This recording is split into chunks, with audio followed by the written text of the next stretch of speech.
Assalamualaikum and welcome back to my YouTube channel. 8 o'clock pa dito sa amin. Nagising ako ng maaga gaya ng sinabi ko sa inyo na ipapakita ko sa inyo kung tapos ko ng ina-symbol.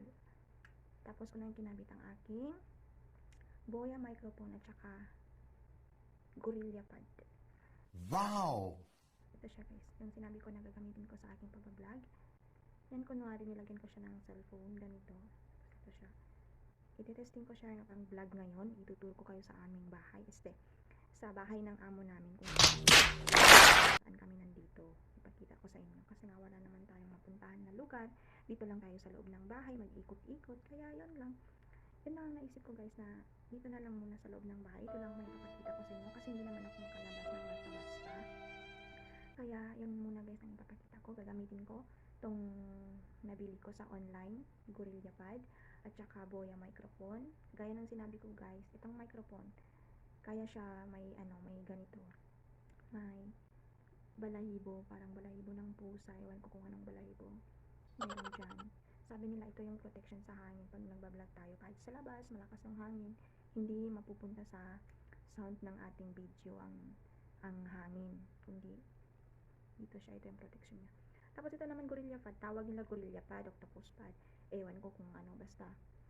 Kaya siya tinawag na Octopus Pad o di kaya Gorilla Pad. Kasi nga may nagagalaw-galaw siya, umiikot siya kung saan. Nakakabit mo siya kahit saan mo gustong ikabit. Ito siya. Kahit gusto mo siyang ikabit. Parang yung parang kabit. Kahit saan kumakabit. Fucked up. Ganon. Hindi, joke lang guys. Huwag naman kayo, joke lang, joke. Ito, kahit kung pwede mo siyang itayo, ganyan, tatayo mo lang siya, tapos nagbablog ka na, nagsasalita ka na, ganyan, o di kaya hawakan mo, parang selfie stick, ganito. Basta kahit nasa taas ka ng motor, tapos magbablog ka, pwede mo siyang ikabit kung saan-saan lang. Basta yun na yun guys. Kaya naisipan ko na mag-order, dahil mura lang nga, kalain mo 11 real lang dito, samantala sa Philippines, sa Shopee, pag nag-order ka, mahal daw to kasi sabi nila yung nakita ko kasi sa YouTube. Tapos ito naman guys, itong Boya microphone, ewan ko kung ilang libo to pag doon nag-order ka.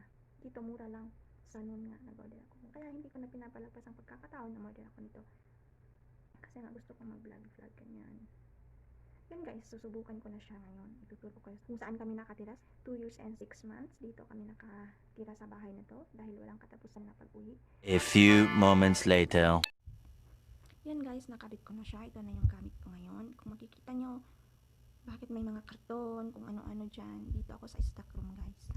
Dito ko umpisahan ang aking vlog. Dito ko umpisahan na ipakita sa inyo. Keep on watching! Umpisahan ko dito sa stock room.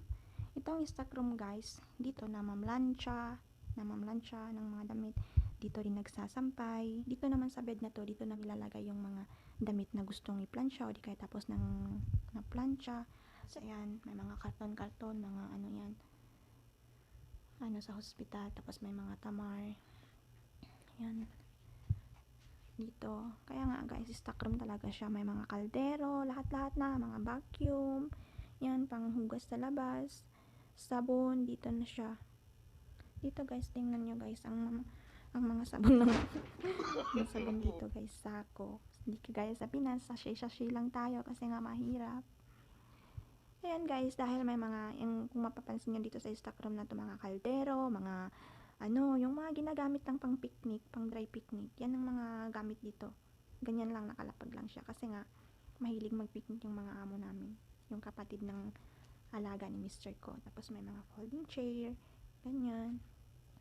Ito na, lalabas na ako guys. Tapos yung pintuan sa unahan, yan yung kwarto namin. Tapos yan yung CR. Tapos ito, kami naghugas ng mukha, nag-toothbrush. Ituturo ko kayo sa aming CR. Hindi siya kagandahan pero ipapakita ko na sa inyo guys. Yan ang washing machine kung saan kami naglalaba. Linagyan ko ng bangko dyan kasi nga pag naglalaba ako, inaantay ko yung laban ko. Dyan ako umuupo, sabay dudot, sabay nagpi-Facebook, nag-YouTube, kung ano yung bowl. Dalawa yung pagpipilian mo. Gusto mo sa sahig, nakaupo. Gusto mo naman sa taas, ganyan. Tapos yan yung shower, dyan ka nalilig. Diyan kami naliligo, ganyan. Yun lang guys, tapos labas na tayo. Wala naman kanong kasi nga papauwi na kami, hindi na kami nagbili-bili ng mga gamit. Yan yung kwarto namin. Hindi ko na guys ipakita sa inyo kasi nga tulog pa si Mr. Yung pintuan na yan guys, exit door yan siya. Kung mapapansin nyo din sa vlog ko, na puro pinto yung Diyan nga ako guys, diyan ako sa pinto na yan. Diyan ako nagme-makeup tutorial, diyan ko ginagawa yung video ko. Kasi nga, parang wala lang. Gusto ko lang dyan kasi walang gulo, walang sabit na kahit ano. Exit door yan guys, papunta sa main gate. Ganyan. Tapos, tutur ko kayo dito naman sa kabila. Yan. Dito, itong telepono guys, pag may nagdo-doorbell. Tapos dyan namin tinatanong kung sino yung nagdo-doorbell. Ganyan. Isang ilaw lang guys yung gagamitin ko kasi nga tulog yung mga kasama ko dito. Yun naman guys, isang pintuan na yan, exit door din yan, papunta sa kabilang bahay. Tapos ito guys, dati nung kararating pa lang namin dito, siguro mga 1 to 7 months, dito yung kwarto namin. Pero naglipat lang kami sa kabila kasi nga nasira itong nasira yung lock. Hindi na siya nalalock. Tapos ito na ngayon siya. Dito namin nalalagay yung mga upuan na di ginagamit. Marami yan guys dyan. Marami yung upuan na yan pero andun sa kabilang kwarto.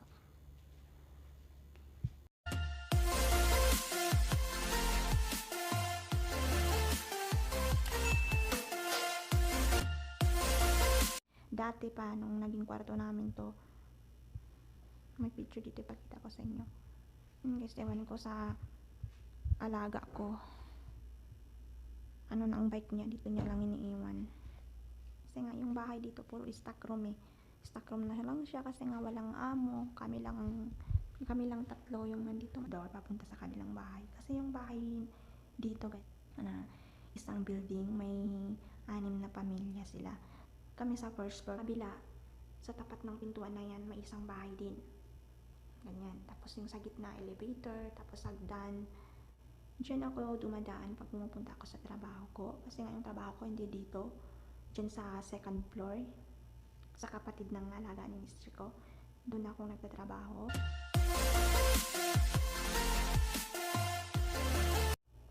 Ito yung kusina. Dito kami nagluluto, kumakain. Kung mapapansin nyo, 3 yung upuan namin kasi 3 lang kami ang tao dito sa loob ng bahay na to. Andyan ang lugar ko, tapos dito si Mr. Diyan yung alaga niya. Kasi yung alaga niya, kung saan kami guys, doon din siya. Hindi siya maarte. Doon kami nagluluto na kung ano-ano. Ito namin yan saan kagabi nung kumain kami. Sa mga friend ko, pag nagbibideo call tayo, tapos sinasabi ko dito ako sa kusina, sabay hugas ng pinggan, sabay luto, sabay diyan ko nilalagay yung cellphone ko. Yan. Diyan ko nilalagay. Tapos yung makikita niyong background nito. Ito siya. Ganyan. May 2 kaming rep. Oh, no, no, no, no. May maliit, may malaki. Yan. Ito lang, simple lang kasi nga mga trabahador lang ang dito. Diyan yung trash can namin. Extrang gas. Diyan sa likod ng pinto. Itong pintuan, diyan yung alaga ni mister ko. Yan yung kwarto niya. Yung kwarto niya guys, bale 2 kwarto. Diyan mismo, pero isang pinto, isang exit lang siya dito, pero 2 kwarto yung sa loob. Kung saan yung bed niya, kung saan siya natutulog, tapos kung saan naman siya nanonood ng TV, kung saan siya nagkakape, ganyan. Tapos may isang CR din siya sa loob. Natulog pa siya ngayon, magigising yan siya ng 12. Ito naman, tinatawag nila na madulas. Kung mapapansin nyo yung doon sa isang kwarto na pinakita ko, may mga upuan na ganyan din ng kulay. Ito na yung kasama niya guys. Tingala nila dito. Alaga ni mister ko, nga pala guys, yung pangalan niya ay si Ayat. Para hindi na mahaba yung pagbanggit-banggit ko sa inyo. Yung kapatid pala ni Ayat, yung tinatawag ko na baba. Okay pa nga guys yung ganitong bahay kasi hindi ka mahirapan sa paglilinis. Yun nga guys, pag pumupunta dito yung kapatid ni Ayat, kasi nga 7 sila magkakapatid, isang babae, 6 na lalaki, pero namatay na yung isang babae at saka isang lalaki, so 5 na lang sila. every hapon, papunta sila dito ng 4 PM, ganyan, tapos uwi sila ng 6 PM.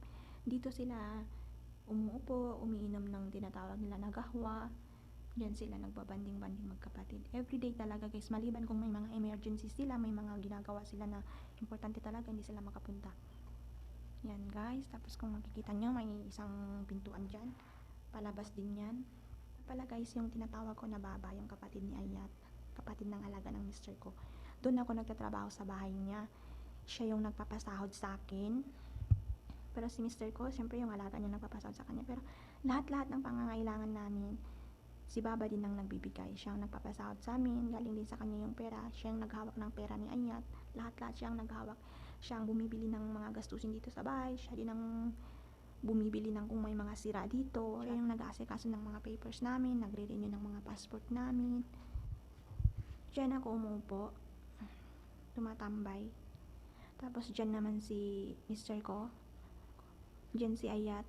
Kung makikita nyo, 3 lang yung nilabas namin na upuan dyan. Dyan kami minsan tumatambay. At saka minsan naman guys, pag yung pagkain namin, gusto namin na sa lapag kami kumakain. Kasi dito guys, sa mga Arabo, lalo na sa mga amo namin, ayaw nila kumakain sa taas ng yung lamesa.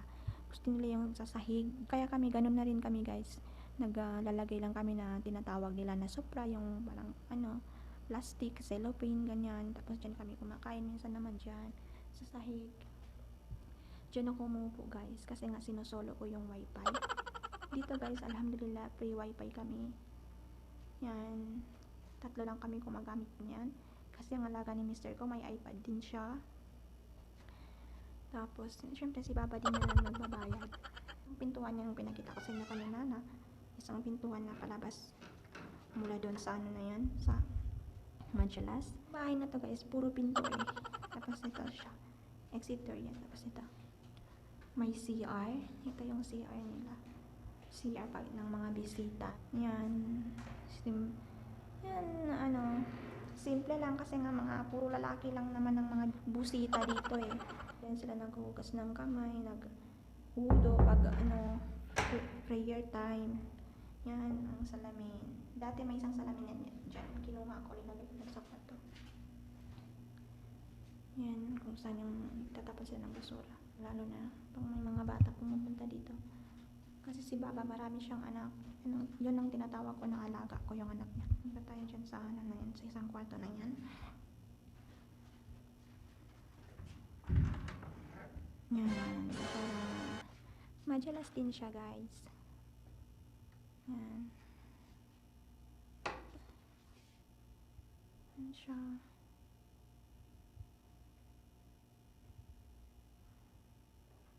Majalas lang. Kung mapapansin nyo guys, wala na siyang kurtina. Sira na nga yung kurtina niya, kaya hindi niya binilihan ni Baba. Sabi ni Baba, kasi nga tong bahay na to, kung baga bahay to ng nanay at tatay nila. So nung namatay na, si Ayat na lang natira dito, yung alaga ni mister ko, kasi nga siya na lang ang walang pamilya. Nga pala si Ayat guys, ang edad niya ay 42 na. Matanda na siya. Tsaka special siya, hindi siya kagaya natin. Maliit lang siya, hindi siya mataba, parang bata yung pag-iisip niya. Pero mabait siya guys, nakakalakad naman siya, nakakaligo, nakakapunta sa CR. Siya yung inaalagaan ni mister ko. Yun guys, sabi ni Baba nga, yung kurtina na yan, bahala na daw.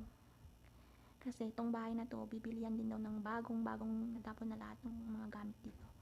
Yan, tapos yung mga anak ng mga matatanda ay may sarili na ding bahay. May kanya-kanya silang bahay, kagaya ng sinasabi ko, itong bahay na to parang apartment, 6 pamilya yung dito, mga anak ng matanda. Kasama na yung amo ko kung saan ako nagtatrabaho. Punta ako ng 2 PM, uuwi ako ng 6 PM, ganyan. Maliban kung may party, uuwi ako hanggang sa matapos yung party nila bago ako makauwi. Ganun lang, pero hindi naman araw-araw na pa-party. Exit door, 2 yung exit door sa main gate, tapos yung kanina doon sa likod na exit door, papunta yun sa kabilang bahay.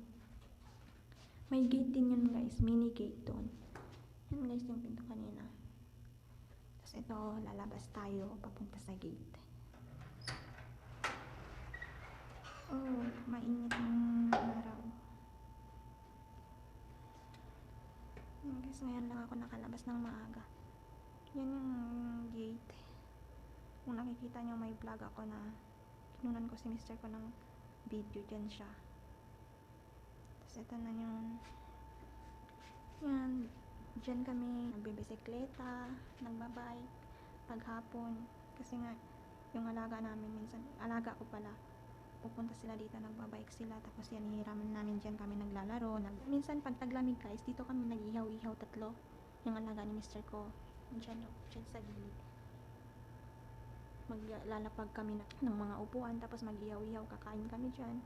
Mag-ihaw ng barbecue, ng mga mais. Madalas din po yan siya. Tambayan. Hindi ko na ipakita sa inyo guys kasi ngayon may mga gamit din dyan nakalagay, gamit na pang outing, gamit na pang picnic. Pero minsan pag kailangan talaga, may mga okasyon na malaki, nililinis yan namin. Diyan siya, may aircon din siya, may mga CR din sa loob. Yun na guys, ito yung kanina na sinasabi ko, dalawang exit door. Ito yung pintuan kung saan ako nagpa-vlog doon sa loob. Ito naman yung dinadaanan ko ngayon lang. Papasok na ako kasi nga mainit yung araw. Yung hindi ka sanay masikatan ng araw kasi nga sa loob lang ng bahay. Parang sakit-sakit ng At saka yung araw nila dito guys, matapang kahit mga 6 AM pa lang yan. Sobra na yung sikat ng araw nila dito. Dito ako umupo guys, pag di ako nakakatulog, dito lang ako maglibot-libot sa loob ng bahay na to. Dahil nalibot ko na kayo sa buong bahay, naipakita ko na sa inyo yung tinitirahan namin. Higit na 2 taon. Hanggang ngayon, nandito pa rin kami. Yun lang guys, sana nagustuhan nyo ang aking vlog for today.